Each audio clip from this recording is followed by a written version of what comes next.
Chapter 1. Mr. Boom loved Christmas very much, and every year on Christmas Eve he would visit the doorsteps of wealthy townsfolk. "Would you happen to have a few coins for the orphans? The winter is harsh, and the roof of the shelter is as full of holes as my boots," said Mr. Boom, fiddling with his old, greasy scarf. His sincerity had the desired effect on mothers and aunts, who gladly gave a little money for the freezing orphans. He preferred not to deal with heads of households, and instead performed his modest theatrical act when the husbands and fathers had left domestic matters to their wives. Mr. Boom kept a close eye on the society column. He knew who was getting married and when, could name the wealthiest widows in town and their addresses, as well as the married and single rich men.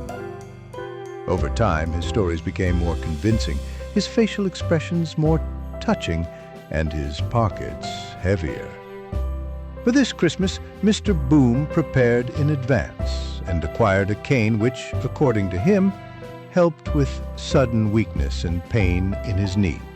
A strange affliction, he had often said while standing on the benefactor's doorsteps, had plagued him for more than half a year.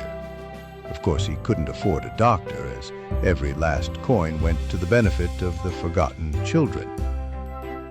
During one of his visits, his suffering and concern for the orphans were so convincing that the lady of the house gave him a substantial sum and ordered a carriage all the way to the shelter, so that poor Mr. Boom wouldn't have to tire himself with a long walk. This generous gesture made him bow, which clearly took effort, and as he climbed into the carriage, he shed a tear of gratitude. After riding 3 blocks, he asked to be dropped off at the Old Fox Tavern. He conveniently forgot the cane in the carriage. The Old Fox was Mr. Boom's favorite tavern, an old 2-story building where it smelled of dampness, sheep's wool, flat beer, and smoked meat. From the beams hung wheels with several candles burning with sooty black smoke. In the central wall stood a stone fireplace. Its flames lit the tavern hall with a pale red glow. At the Old Fox there were always free tables, or rather the tavern was rarely crowded. Not surprising for an establishment with such a questionable reputation.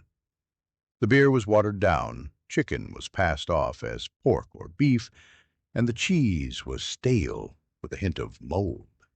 The only thing the Old Fox truly prepared well was fish. Charles, the tavern's owner, caught it himself. Rumor had it he used to deal in stolen goods and had won the tavern in a card game. Mr. Boom never doubted his friend's talent for cards, nor that Charles still bought and resold stolen merchandise. None of this bothered Mr. Boom in the slightest. He liked that the innkeeper, a rosy-cheeked, portly man with narrow eyes and a hoarse, cold-ridden voice, took him for a fool. "He waters the beer, but shares the news and always keeps my table free. Besides, a rogue one can always make a deal with," Mr. Boom thought. He always sat at the same corner table, too dimly lit for a card game, but just right for discussing shady business, away from prying eyes and slipping away unnoticed.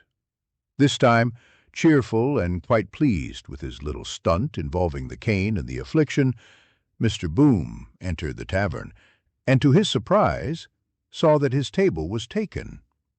He walked up to the counter, where the innkeeper was gesturing animatedly to a cabman regular, reenacting today's fishing expedition. "Say, who's that sitting at my table?" Mr. Boom asked, tipping his bowler hat down over his forehead. "Someone with money," the innkeeper replied with a wink. "Buy him a drink. We'll split the profit, and before long your table will be free again." They had pulled this trick more than once. Mr. Boom was the local champion. Hardly anyone could outdrink him, especially when his whiskey was secretly replaced with tea during the contest.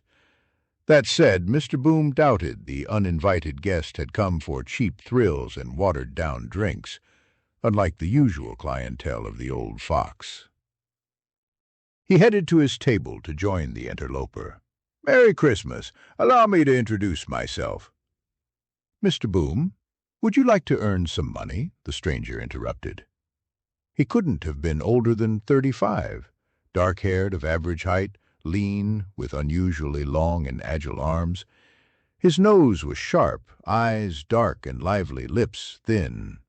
His face was framed by neatly groomed sideburns, clearly well cared for.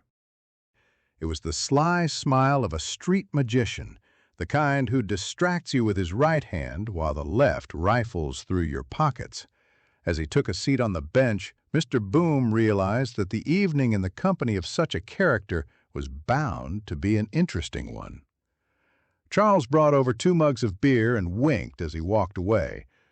"Mr. Al, at your service," the stranger introduced himself, rising from the bench and bowing politely. "A pleasure," Mr. Boom said, taking a small sip of beer. "You already know my name." "Miss Hart, whom I had the pleasure of meeting today, told me of your difficult trade and your care for the unfortunate orphans," Mr. Al began. "While your labor, your dedication, and the sacrifices you make for the sake of those little ones go utterly unrecognized and entirely unrewarded," he continued, expressing his indignation with elaborate gestures. "Hard times. Nothing to be done about it," Mr. Boom replied, still somewhat baffled, but falling in step with the conversation. "Apart from Miss Hart and myself, there's no one left to care for the children." "And despite all that, I bet not a single word of thanks have you heard from those little freeloaders," Mr. Al said, rolling his eyes. "Can they even appreciate everything I do for them?" Mr. Boom huffed indignantly. He wasn't being dishonest, not really. It was indeed hard to appreciate his care, as he practically did nothing. At the same time, getting a smack from Mr. Boom was something only truly unlucky children experienced. For instance, if they crossed his path right after a devastating loss at cards, or got underfoot a little too often. New children hadn't been brought to the orphanage for quite some time. Timmy, who had arrived just over a year ago, had figured out Mr. Boom's temperament well enough to confidently tell the others he was a real sweetheart. The children feared only Miss Hart, or the old maid, as they called her.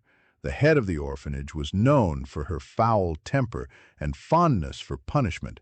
Rule breakers were sent to the attic for a week or 2, and those who truly got on her nerves were locked in the storage room down in the cellar. "Mr. Boom, here's what I want to propose," said Mr. Al, peering into his eyes. "Your talents, along with those of your little wards, could make us both just a bit richer and happier. That is, of course, if the little ones don't mind getting to know a pickaxe and shovel." "They dream of it," sang Mr. Boom, quickly catching on. "Excellent, Mr. Boom," his newly minted partner exclaimed, then leaned in over the table and whispered, "And tell me, are they afraid of the dead?"